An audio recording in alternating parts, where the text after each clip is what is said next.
and she says, the only reason you got me is because I was recently divorced, scared, and I had a kid. Can you sit down on the couch for a second? Sits down and said, we're done. We're getting a divorce. And she tried everything. She begged. All right, y'all. So do you side with a man or woman in the case I'm about to present here? Okay, I'm actually going to side with the man on it, but I'd like to hear what you have to say. So this man and this woman, husband and wife, they're having a party. They've been married for a couple years, and the guy's stepkid, her kid, you know, is there at the party. Everybody's having a good time or whatever, and he's giving relationship advice to some of their friends. And she comes over and says, don't take relationship advice from him. And he says, thinks she's playing around, and says, well, it got me you, didn't it? And he gives her a kiss or whatever, and she says, the only reason you got me is because I was recently divorced, scared, and I had a kid. And basically, he was a safe choice. And he goes silent, right? And I mean, I don't know. That would be so freaking devastating. Okay, but a couple days later, she realizes how silent and how affected he is, and she tries apologizing. He said, I'll be okay. And then like 2 weeks later, she's starting to get into panic because he will not talk to her. He won't do anything. She starts cooking his favorite foods, trying to do all the things that he likes, even goes so far as to have their kids go stay at her parents' house, or his stepkid and her kid go stay at the parents' house. And then she takes him somewhere that was important to them, and they go stay a couple nights there. And then when they come back, he goes to work for a couple days. He comes back. As soon as he walks in the door, he said, can you sit down on the couch for a second? Sits down and said, we're done. We're getting a divorce. That was expected. It's really hard to come back from that type of situation, and it was the reason he couldn't continue. And she tried everything. She begged him not to go. She said, I love you now. I'm so sorry. Blah, blah, blah. I actually side with the guy on this, and I'm not trying to be mean. I understand everybody's situation would be different, but the fact of the matter is, and a lot of people are going to say, no, you work harder on a marriage. To me, that contract's null and void, because she did not love him when she got into the relationship. Okay, she saw safety. She was panicked after her recent divorce, being a stay-at-home mom with a single kid, so she latched onto the first guy she didn't even love because he had money and could provide safety, and that's what she did, and admitted that's what she did. And so when he found out, he's like, oh, you don't love me? I don't want you then. Do you agree with this guy for divorcing her? His reaction is understandable, because now he knows it wasn't about love, and this is something anyone would struggle to overlook. She said she admitted she didn't love him. She just chose him for safety. And to me, that would be about the only more devastating thing a woman could do is love me and then cheat on me, which to me means she never really loved me in the first place. But let me know what your thoughts are. I would definitely side with the guy on this, but I understand everybody's got their own opinion. If she had really fallen in love with him as time went on, she would have never said what she said. In front of other people as well. She only married him to find a father for her son and someone to take care of her. She could have confessed how she chose him privately, not humiliate him in front of other people. Her desire to apologize is understandable, but she needs to recognize that certain things can't be undone. Since he learned that she only married him due to the fact that she recently got divorced and had a child, it shifted his entire perspective on their relationship, making it difficult for him to continue. It's normal for anyone to feel uncomfortable after discovering that their partner's decision to marry them was based on needing support during a difficult time, rather than genuine love. Her statement makes it seem like she sought someone to help her through her struggles, and he just happened to be the one who showed up, which implied that she wouldn't have chosen him if she wasn't divorced or had a child. It would be a tough realization for anyone in his position, as he thought she married him out of love and respect, but this revelation made it clear that wasn't the case. Also, it seems like she doesn't have a good level of respect for him from the beginning, as she didn't mind revealing this information in front of others. This may have likely influenced his decision to proceed with the divorce, feeling that his dignity and trust had been compromised. His decision is understandable, because with this revelation always lingering in his mind, their relationship dynamic would have been strained, and it would be hard to rebuild trust. Next, we have a single mother who wants to date childless man only, but at the same time isn't willing to have more kids. I have kids, and I don't want no more. And then I also don't want to date a baby dad. I've heard so many single moms saying the same exact thing. Make it make sense. My mom married my stepfather. He had no kids, she had 4. That's why she is single. So she wants to date somebody comfortable not having their genetics in the next generation. She definitely isn't in tune with reality. Some people still didn't understand that we have to make choices and we can't have everything. As a single mother, it's perfectly fine if she doesn't want more kids. That's her choice. But she should at least be reasonable and understand that her best option would be a man who already has children, because such a man is more likely to align with what she is looking for, rather than a man without kids who might want to start his own family.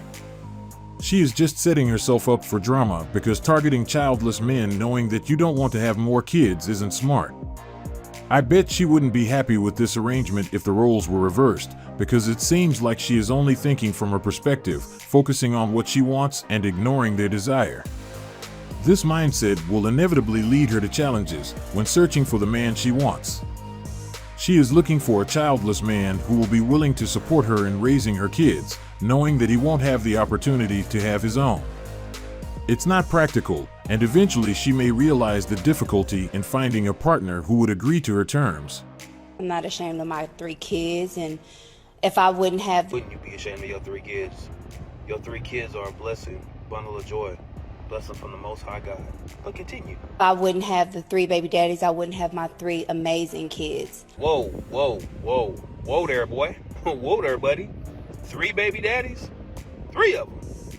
But maybe I'm a misjudged character. But continue. But for me, you have to accept me as a whole with a 4 unit.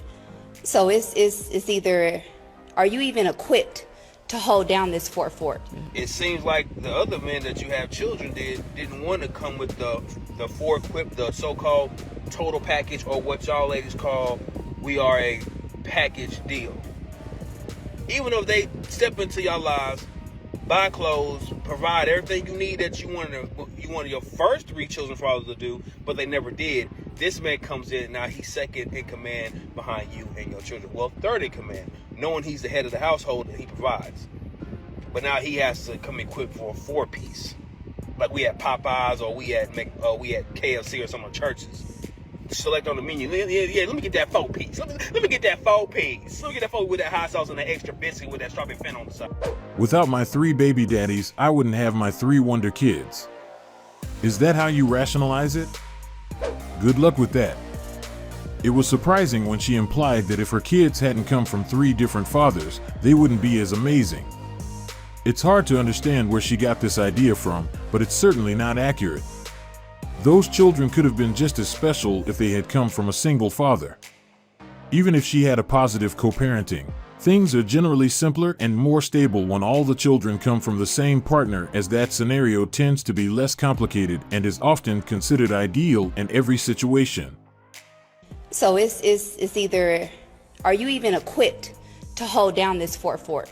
While she might find someone willing and able to step into that role, this isn't common, because when most people are seeking a partner, they look for situations that are less likely to bring drama to the relationship, and it seems like she will offer some of it. Also, based on her mindset, I don't think that she is fully aware of the situation of the dating scene. Things are wild in that department. I know she would have a different energy if she knew the difficulty level for people without children. She just needs to try to date a bit, and it will give her a real picture of what the current dating scene has to offer. Dude, I'll tell you what, I'm a mother, so when a guy's like, ooh, let me go over, like, I don't care if your kid's there, like, I'll wait till they're asleep. Blocked. Done. Like, what the you mean you gonna wait for my kid to be asleep? Hell. Yeah, real fucking quick. That's the instant turn off. Her point isn't entirely clear to me. It seems like the guys are being respectful, but for some reason, she has a different perspective on the situation. Her reaction appears a bit confusing, since it doesn't seem necessary to block them over that suggestion. Instead of responding so strongly, she could have taken a more straightforward approach by simply communicating her boundaries. It's possible that her reaction comes from a place of discomfort, but blocking them outright seems like an overreaction. We all know that healthy communication is often the best solution, especially when it comes to expressing personal limits, so by choosing to block them instead of having an open conversation, she might be missing an opportunity for a more respectful exchange that could have been resolved without any drama. Additionally, it's worth mentioning that many misunderstandings like these can be resolved by simply stating preferences up front. If she had communicated her boundaries clearly from the start, the situation might not have escalated to the point of needing to cut off communication entirely. It's always better to address things directly than to make assumptions about someone's intentions.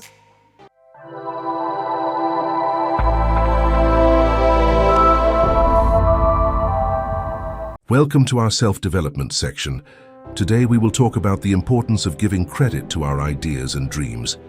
It's important to understand that if you think that your dream and goals are not important or they won't get far, you better believe nothing will come up from them. They will never come to life, and this is the reason we must trust and believe that we have something special, just like Jeff Bezos believed on Amazon. Hi there, who are you? I'm Jeff Bezos. And what is your claim to fame? I'm the founder of Amazon.com. Where did you get an idea for Amazon.com?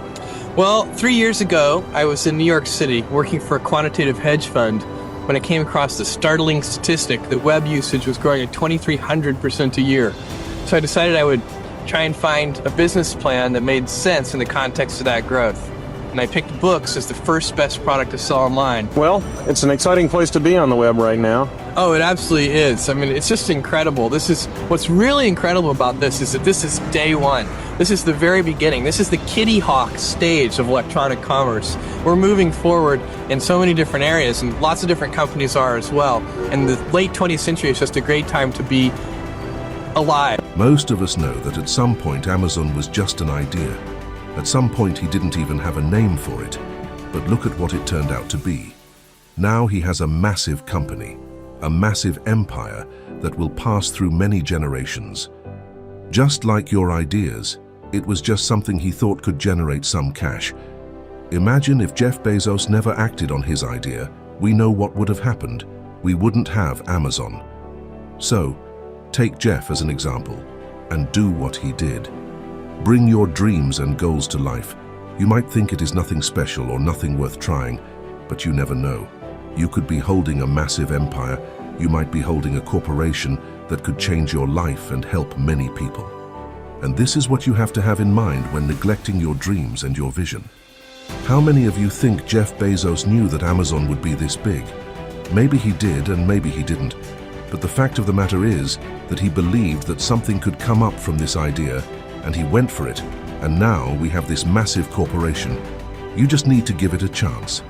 Due to disbelieving, a lot of you are preventing yourself from living the life you desire. You are stopping yourself from helping others, and this situation will not change until you understand that you need to believe that it's possible. Give it more credit. You can do it.